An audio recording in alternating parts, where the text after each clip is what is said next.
Nakakabulabog na nga ang kumakaluskos sa kisame namin.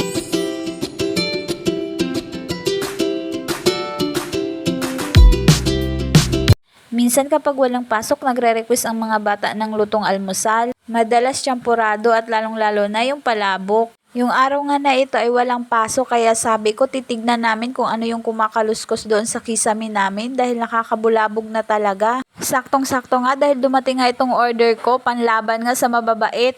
Dahil nga gabi-gabi na lang nakakadisturbo sa tulog. Sa tinagal-tagal namin dito sa bahay, ngayon lang talaga nagkaroon ng mababait dito sa kisame namin sa taas. Pero dito sa may CR namin laging may naghahabulan ng mga mababait. Feeling ko nga para na silang mga pusa kalalaki. Kaya nga bumili ako nito para masubukan kung talagang effective. Pero dahil nga sa kisame yung sadya ko at nagpatulong na nga ako para mabuksan ito. Feeling ko rin naman kaya ko naman buksan yan, pero syempre dahil andito nga siya, o sige magpapabebe na tayo for today's video. Sana all, bini-baby. At nung mabuksan na nga ang lagusan ng Encantadia, ito na at nagsilabasan na ang mga hatur.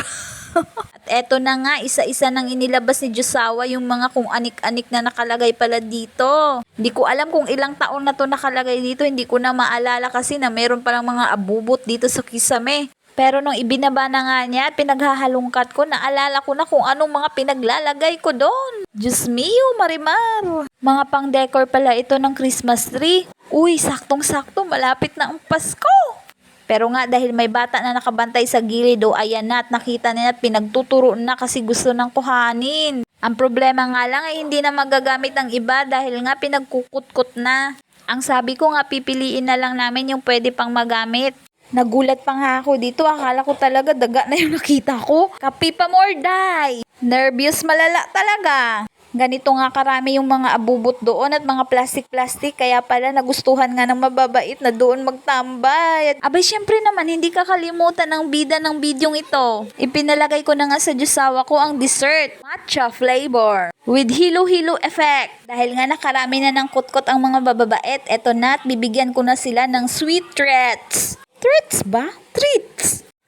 Basta hindi ko rin alam kung kakainin nila yan o magpangtaboy sa kanila yan. Basta ang importante, matanggal na sila dyan sa kisame. At dahil nga naihagis na ang mahiwagang dessert, iko-close na ang pintuan ng Encantadia.